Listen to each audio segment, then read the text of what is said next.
Hey, arrête de te demander pourquoi tu n'arrives pas à développer tes relations. Tu veux être cette personne avec qui les personnes aiment passer du temps, que les personnes respectent, que les personnes admirent. Alors écoute bien, car je vais te révéler 7 secrets pour transformer tes relations sociales. Mais chut, ça reste qu'entre nous. Je sais ce que tu ressens. Crois-moi, je l'ai vécu. Parfois, les relations sont lourdes.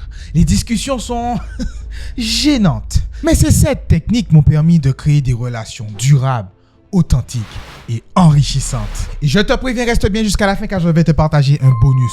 Mais pas n'importe lequel et pas pour n'importe qui. Car ce bonus te fait passer d'une simple relation à un moment inoubliable.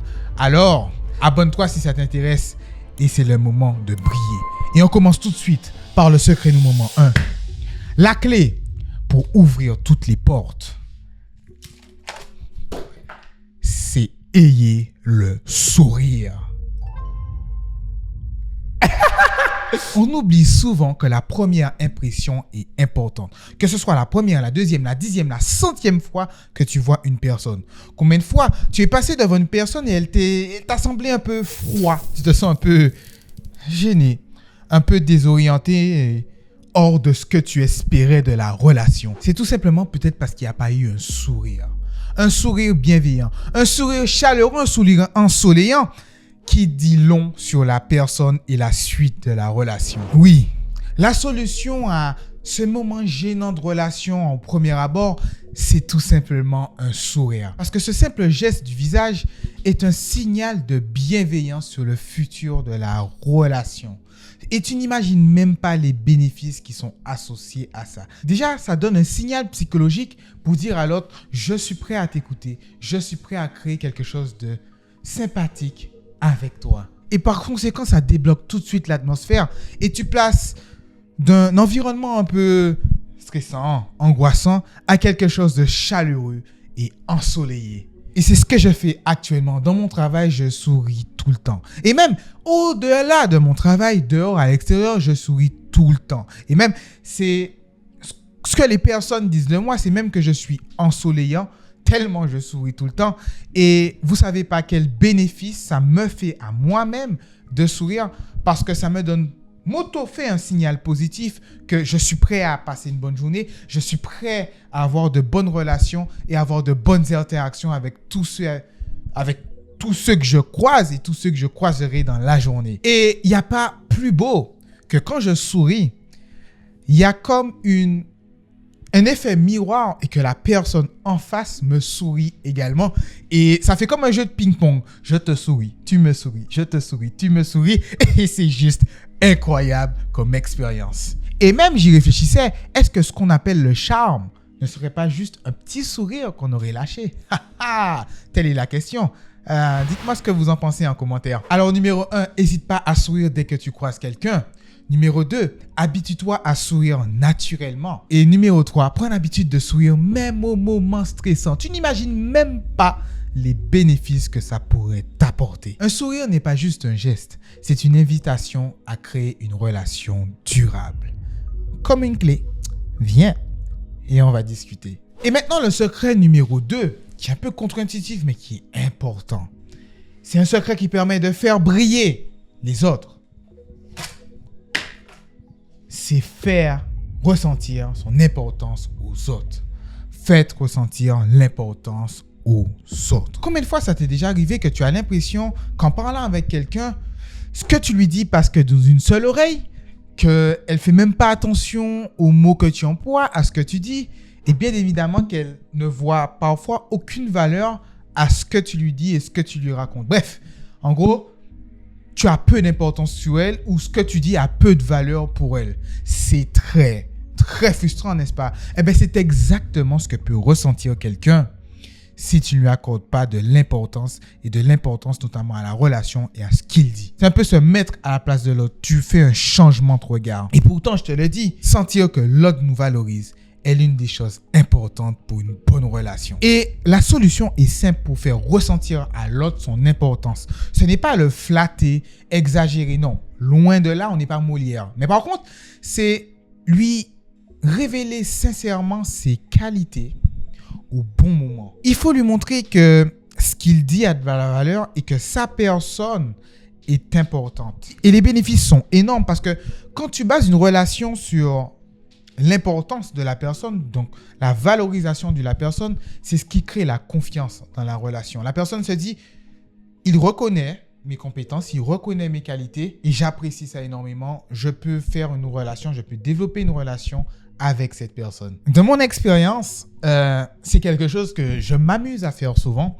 C'est vraiment reconnaître la partie forte d'une personne et de lui dire qu'elle est meilleure que moi dans ce domaine-là et que j'ai besoin d'elle par rapport à son point fort. Et l'exemple concret, c'est que j'avais un collègue qui est plus expérimenté que moi sur un projet par rapport à un logiciel parce qu'il a de l'expérience, il a plus de 15 ans et je devais lui demander de m'aider pour paramétrer justement de nouveaux paramètres sur ce logiciel. Et là, je devais réfléchir à une approche, mais en faisant ressentir à mon collègue son importance. Et donc, c'est là que je suis venu vers lui et je lui ai dit « Salut, j'ai besoin de ton aide et c'est uniquement toi qui peux m'aider de par ton expérience sur le logiciel car moi, je n'ai pas assez pour pouvoir résoudre le problème. Donc, est-ce que tu peux m'aider ?» Et là, à ce moment-là, j'ai reconnu l'importance, la valeur de ce qu'il va me dire. Et donc, tout de suite, dans les minutes, même dans les secondes qui ont suivi, il m'a répondu et il m'a aidé à développer les nouveaux paramètres du logiciel. Et tout ça a fonctionné parce que j'ai valorisé son expérience. Je l'ai rendu important à mes yeux et à ses yeux. Donc, surtout, mon conseil sur ça, c'est reconnaître les efforts et les réussites. Si quelque chose est bon, il faut dire à la personne que c'est bon. Si une personne a des qualités de manière assertive, il faut dire à la personne qu'elle a des qualités. N'oublie jamais, faire briller les autres, c'est ça aussi qui peut te faire briller. Passons maintenant au secret numéro 3. C'est la magie de la discussion. Et c'est tout simplement, intéressez-vous sincèrement aux autres. C'est même le conseil le plus puissant. Je le répète, intéressez-vous sincèrement aux autres et réellement aux autres. Est-ce que tu as déjà vécu ce genre de discussion où une personne parle que d'elle-même sans jamais te poser aucune question? Illustration. Ah oui, moi c'est vrai que... Tu sais quoi, j'ai eu une grosse panne là. J'ai eu une situation compliquée. Moi. Et si je faisais des chocolats? On connaît tous quelqu'un comme ça. Déjà, en plus, ce n'est pas français du tout. Pourquoi tu dis deux fois moi, je? Bref, c'est un peu humain, hein, c'est un peu égocentrique de toujours vouloir parler de soi. C'est naturel. Mais par contre, ce qu'on ne se rend pas compte, c'est que l'autre en face peut se sentir complètement ignoré. Et pire que ça, c'est que toutes les discussions que tu auras où tu diras moi, je, et le ping-pong se fera moi, je, c'est que ta relation est juste superficielle parce qu'à aucun moment, il y a eu d'échange réel entre les deux. C'est juste deux murs qui se passent. Si vous étiez l'un en face de l'autre, avec un mur devant vous, franchement, la discussion pourrait fonctionner. Ça ne fonctionne pas pour avoir une bonne relation. Et la clé et la solution à ça, c'est de t'intéresser sincèrement à l'autre en lui posant des questions sur lui, sur son parcours, sur ce qu'il a fait, sur ce qui l'intéresse. Bref, c'est de vraiment découvrir sa personne. Tu essaies de découvrir ses passions, ses expériences, sans le couper en pratiquant l'écoute active et ce que j'appelle les follow-up questions. C'est-à-dire qu'au lieu de dire « et moi j'ai fait ça », non, tu rebondis et tu dis « ok, et qu'est-ce qui te fait penser ça ?» Tu continues « ok, tu es allé à la montagne ?» Ok, d'accord. Et dis-moi en plus pour la montagne, c'est-à-dire, qu'est-ce qui s'est passé? Tu découvres, tu es curieux de la personne et de l'histoire que la personne veut raconter. L'une des techniques simples aussi que j'utilise, c'est de prendre le dernier mot d'une phrase, de dire la même chose et de rajouter un point d'interrogation. Exemple, Christine te dit, tu sais, il y a 1 an, moi je suis allé à Dubaï et j'ai bien aimé. Tu as bien aimé. Et là, automatiquement, elle voudra continuer. Oui, effectivement, j'ai bien aimé parce que, bon, il faisait un peu chaud, mais j'ai pu faire du jet ski sous la plage et c'était intéressant. Intéressant. C'est-à-dire, et là, tu vois, tu rebondis, tu fais des follow-up questions. Et c'est là automatiquement, ça crée ta sympathie. Et là, il y a la connexion qui se fait parce que tu t'intéresses vraiment à la personne. Et les bénéfices sont énormes parce qu'il y a une chose importante à comprendre, c'est que pour que quelqu'un s'intéresse à toi, tu dois d'abord t'intéresser à la personne. Je le répète, avant qu'une personne s'intéresse à toi, tu dois d'abord t'intéresser sincèrement et réellement à la personne. Et je me rappelle encore d'une récente connexion que j'ai eue dans une salle de sport. J'ai juste dit bonjour une première fois et je crois que j'ai passé 50 minutes à discuter de la personne qu'avec des follow-up questions. Pendant 50 minutes, on n'a jamais parlé de moi, mais que de la personne. Qu'elle est diététicienne, qu'elle est etc. J'ai rencontré une deuxième personne où on a discuté de son parcours. Elle m'a dit qu'elle est aide-soignante, qu'elle aime ça profondément. Elle m'a expliqué pourquoi elle aime ça, sa famille, ses parents, d'où elle vient. Et tout ça, ça fait que les personnes aujourd'hui font partie de mon cercle et que jusqu'à maintenant, on s'écrit, on s'échange des messages et on a créé vraiment une relation. Tout ça parce que c'est parti de ça. Je me suis vraiment intéressé à ces personnes-là. Franchement, je te le dis, s'intéresser sincèrement à l'os, c'est vraiment la genèse d'une relation authentique. Passons maintenant au secret 4, qui sont les mots qui ne manquent jamais.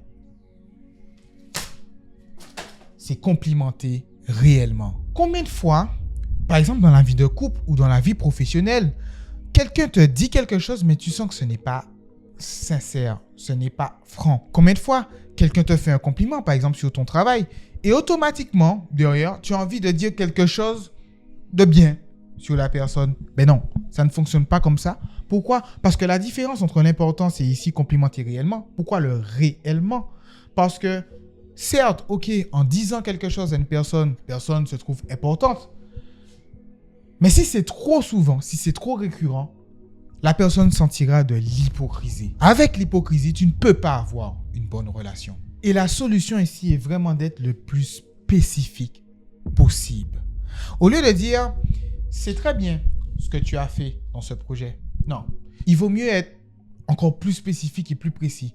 Exemple, c'est très bien ce que tu as fait dans ce projet. J'admire le fait que tu aies commencé à l'heure, que tu aies parlé à éligible voix et que tout le monde t'ait compris. Ce qui a fait qu'on a, à la fin, réussi à avoir une décision concrète sur l'avancée de l'entreprise. Là, c'est spécifique. Là, c'est spécial. Et là, tu as vraiment complimenté et ça vient du cœur. Et c'est sincère. Donc, de plus de faire ressentir l'importance de la personne, tu arrives à complimenter réellement et c'est ce qui crée une réelle connexion avec la personne et les deux couplés. Avec ça, c'est les game changers pour déjà créer une fondation solide de la relation. Mais attention aux compliments. Il ne faut pas dire les compliments comme ça, de manière tous les jours parce que ça perd de la valeur. Plus quelque chose est rare, plus ça a de la valeur. Plus quelque chose est rare et inattendu, plus ça a de la valeur. Exemple, et ça peut fonctionner dans les relations de couple. Si tous les jours, tu dis à ta femme qu'elle est belle, ça va perdre de la valeur. Par contre, si à un moment précis, sachant que tu ne le dis pas tous les jours, et à une situation précise, tu lui dis avec ce vêtement-là, avec ce petit maquillage et ce petit détail que tu as mis au niveau de ton teint, par exemple, je trouve que tu es magnifique. Là, c'est précis. Là, c'est un moment inattendu. Et là, ça crée la rareté, ça crée de la valeur. Et là, le compliment, il est réel et sincère. Et l'histoire que j'aime raconter sur ça, sur l'importance aussi des compliments, c'est l'histoire d'une dame appelée Jocelyne. Jocelyne, initialement, vivait dans un village. Son mari était militaire.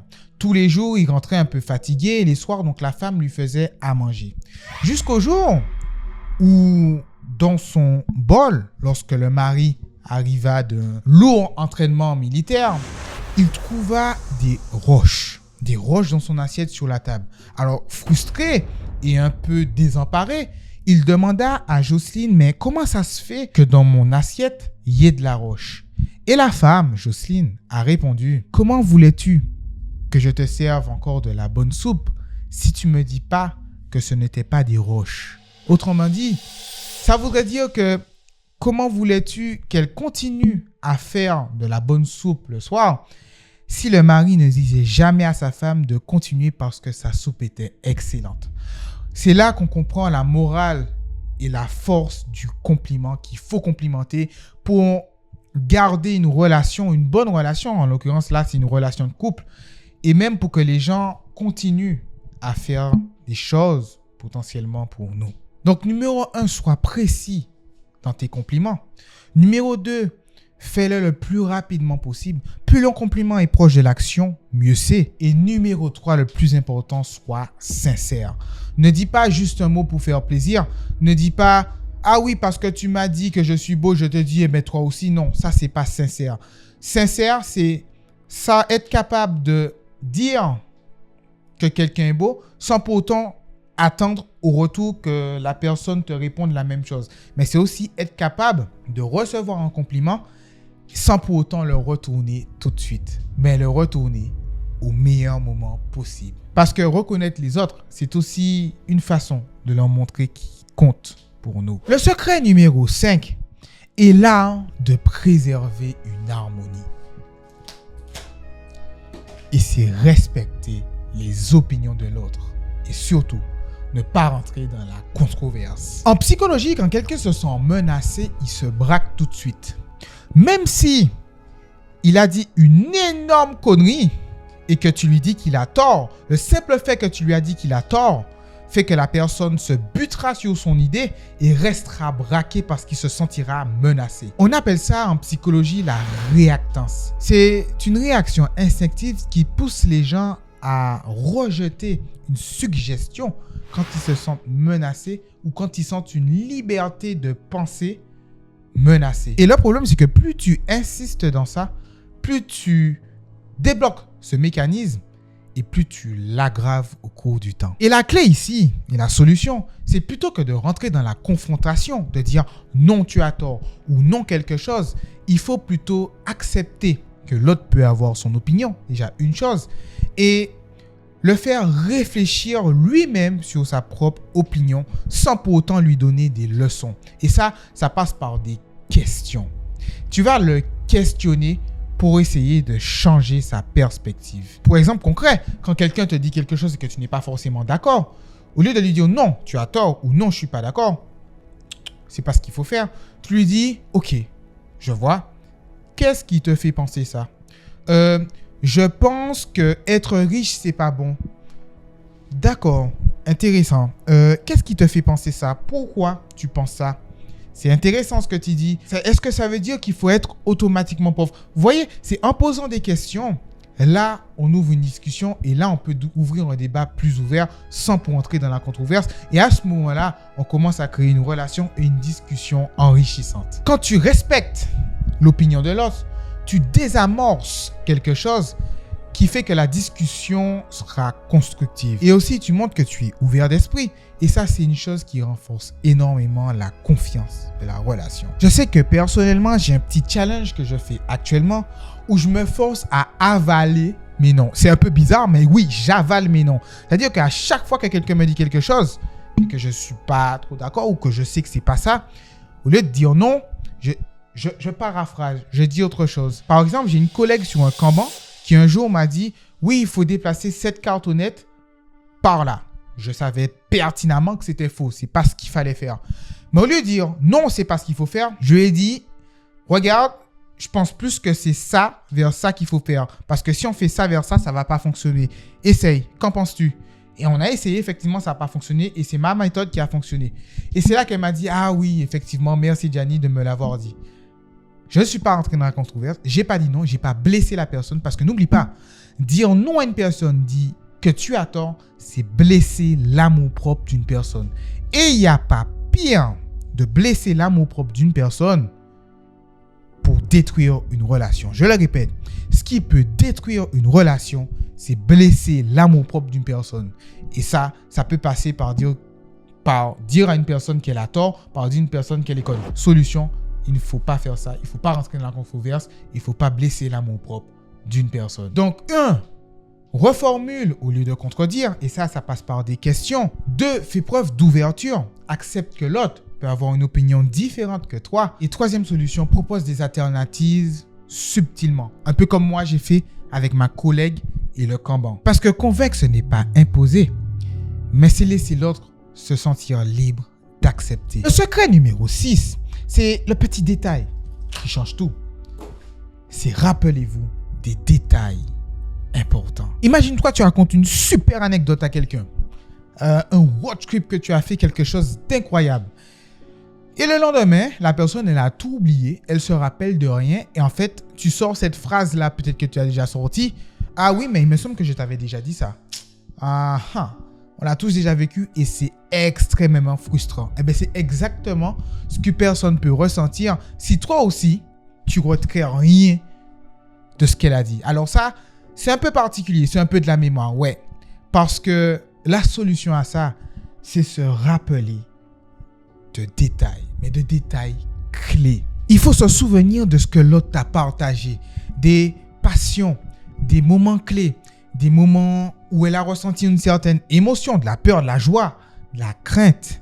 Et de le ressortir à un autre moment précis dans une autre discussion, ça fait toute la différence. Et c'est ce qui crée une relation encore plus énorme. Le bénéfice, c'est que quand tu rebondis sur quelque chose, la personne se sent valorisée, elle se sent écoutée et elle sait qu'elle peut avoir confiance en toi car elle sait que tu vas l'écouter sincèrement parce que tu vas te rappeler de tous, pas tout ce qu'elle va te dire parce qu'on n'a pas une mémoire extensible, mais de certains points clés de ce que tu lui as raconté. Et tu ne sais pas comment ça peut faire plaisir à une personne des années, des mois, des jours après et que la personne vraiment ressente une satisfaction pour lui dire enfin il y a quelqu'un qui m'écoute. L'histoire que j'aime raconter, c'est que je sais qu'il y a quelqu'un qui m'avait raconté une histoire assez personnelle sur son avenir, sur ce qu'elle voulait faire, là où elle voulait aller.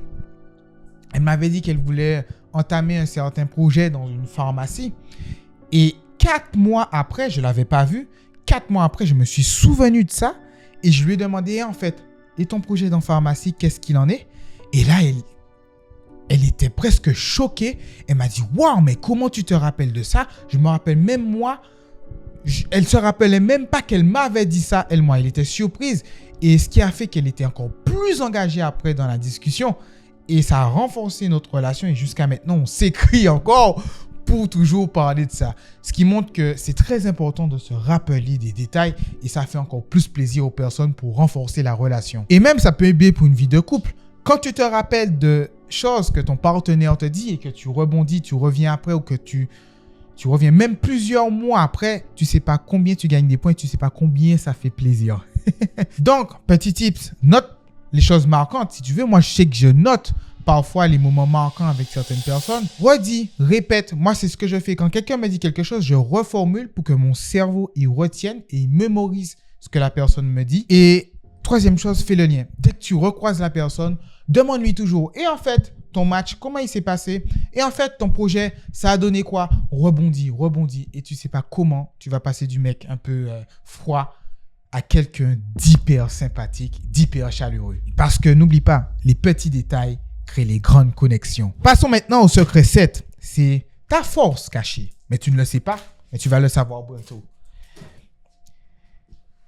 C'est rendez-vous vulnérable et admettez vos erreurs. Combien de fois tu as vu quelqu'un qui a un fort ego, qui n'admet jamais ses erreurs, ou pire, qui est de mauvaise foi? Quelqu'un qui veut se faire passer pour un super-héros et quelqu'un qui a jamais d'échec, jamais d'erreur. C'est quoi ton premier ressenti au premier abord quand tu vois ces personnes? Est-ce que tu ne te dis pas que cette personne se la pète un peu trop? Que cette personne est trop prétentieuse, n'est-ce pas? Et bien voilà, c'est exactement ça. Si tu es quelqu'un aussi, pareil, qui ne montre pas de la vulnérabilité, qui ne dit pas aussi quand il a fait des erreurs, tu peux te faire passer pour quelqu'un de peu chaleureux, de prétentieux et de complètement égoïste afin qu'un fort ego. Et ça, c'est pas quelque chose qui est bon pour une bonne relation. Et la solution est d'oser montrer sa vulnérabilité. Je dis pas vulnérabilité au sens tu dis quelque chose de profond, une blessure profonde, non. Mais c'est simplement, par exemple, commencer par admettre ses erreurs. Admettre qu'on a fait une erreur. Admettre qu'on a mal fait quelque chose. C'est ce qui te rend finalement humain. Ça montre ton côté humain. Et dans une relation, on ne cherche pas une relation d'un robot à un homme. On cherche une relation émotionnelle. Et les émotions sont liées à des humains. Si tu ne fais pas d'erreur, tu n'es pas humain. Parce que la perfection n'existe pas chez les humains. Et donc, le fait de montrer ta vulnérabilité, montrer que tu fais des erreurs, renforce en toi et montre en toi ton côté humain. Ce qui fait que quand tu vas faire ça, ta relation sera encore plus profonde, plus sincère et sera optimisée parce que tu montreras ce côté humain. L'exemple que j'ai personnel par rapport à ça, c'est un retour d'expérience quand j'étais arbitre au basketball. Un jour, tard le soir à 20h, où j'étais allé dans un match un peu loin de chez moi, à 1 heure en voiture. Je suis arrivé un peu fatigué sur le terrain et j'ai pas fait un match au top de ma forme. J'ai fait 1 erreur, 2 erreurs, plusieurs erreurs, pas qui ont coûté la victoire à une équipe, mais qui auraient pu j'aurais pu être plus juste en fait dans mes jugements. Et à la fin, en général, je sais que les coachs, ils viennent te voir un peu au débrief et des fois, ils t'allument. Mais avant même que le coach ait l'opportunité de m'allumer et me dire « Oui, tu aurais pu me faire ça, oui, tu aurais pu me faire ça », automatiquement, moi, je suis venu vers le coach et je lui dis « Coach, c'est vrai. Alors, pendant le match, j'ai fait cette erreur-là, j'ai fait cette erreur-là, j'aurais dû faire ça. Effectivement, j'ai fait cette erreur-là, j'aurais dû faire ça. » Et automatiquement, au lieu que le coach me blâme et me dise « Oui, t'as fait ça, retournement de situation. Et le coach, il m'a dit, mais non, c'est pas grave, ça arrive, effectivement, on peut faire des erreurs, machin, c'est vrai que tu aurais pu faire ça, machin, mais c'est pas grave. En fait, le simple fait que j'ai reconnu mes erreurs, ça a désamorcé une bombe et ça a désamorcé la possibilité que le coach m'allume sur mes erreurs parce que moi-même, je m'étais auto-allumé. Et ça, vous savez pas comment c'est puissant et ça peut fonctionner sur tous les plans. Dans le monde professionnel, avant que votre manager vous allume, entre guillemets, ou vous fasse un compte-rendu de vos erreurs, le simple fait que vous lui dites avant les erreurs, il changera son approche et vous dira, c'est pas grave, tu peux faire ça la prochaine fois, tu peux faire ça. Il sera plus bienveillant. Pareil pour les policiers, pareil pour la vie de couple.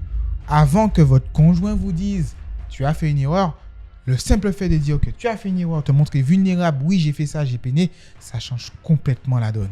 Donc, de 1, reconnais tes torts rapidement, c'est important. Ça demande un vrai travail sur soi de reconnaître ses erreurs, mais le bénéfice est énorme. Et n'hésite pas à partager plus parfois que des erreurs, des expériences personnelles, des échecs dans une relation quand tu discutes et tu verras que c'est ce qui te rend vraiment humain et c'est ce qui améliore la relation. Parce que reconnaître ses torts, c'est ce qui fait vraiment la chaleur humaine et le fait que la personne pourra créer de la sympathie, de l'empathie envers toi. Passons maintenant au bonus, ce qui te fait devenir inoubliable et ce qui crée des discussions inoubliables. C'est créer des moments mémorables, mais des moments émotionnels mémorables. Parfois, les relations restent basiques. C'est juste, allez, je vois une personne un jour et après, peu importe, sans créer aucune connexion ou aucun lien émotionnel. Combien de fois tu as des discussions où c'est platonique, où rien ne se passe. Mais ça, c'est parce que tu n'as pas créé des petites astuces, des petites choses qui vont faire que la relation et les moments vont devenir mémorables. Et la solution, c'est de transformer chaque relation unique que tu as en chaque mini-moment mémorable. L'exemple que j'aime prendre, c'est LeBron James. LeBron James, avec chaque coéquipier, a un check différent. C'est-à-dire que dès qu'il croise quelqu'un, un coéquipier, il rend déjà la première interaction mémorable de par l'unicité qu'il a créée et qu'il a personnalisée dans chaque relation. Et bien toi aussi, c'est un peu ce que tu dois faire et c'est ce qui rend mémorable chaque interaction. Peut-être qu'avec quelqu'un, tu développeras une autre façon d'aborder les choses. Peut-être que tu l'appelleras par son prénom. Peut-être que un regard avec une personne que tu développeras, ça créera de la complicité. C'est-à-dire qu'à chaque fois que tu fais ce regard, mais poum, tu sauras déjà de quoi tu parles avec la personne. Et même, c'est ce qui donnera la fameuse phrase « on s'est compris ». Tu sais déjà. Ça crée vraiment de la complicité.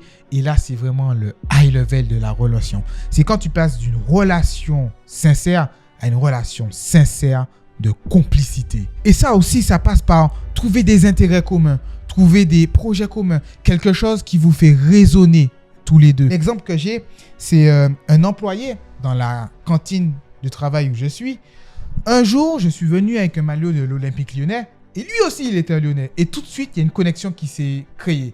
Et donc, à chaque fois que je le vois maintenant, déjà de 1, on se check. On a un check particulier entre nous. Et à chaque fois, on parle de l'équipe lyonnaise. Parce que c'est ce qui nous lie. C'est ce qui a fait que chaque relation qu'on a été mémorable. Un autre exemple que j'ai, c'est qu'avec une autre personne, à chaque fois que je sens qu'on parle trop, que ça parle dans plusieurs débats inutiles, j'ai une phrase que j'aime lui dire, que même elle me dit à chaque fois, c'est qu'un leader ne se justifie pas.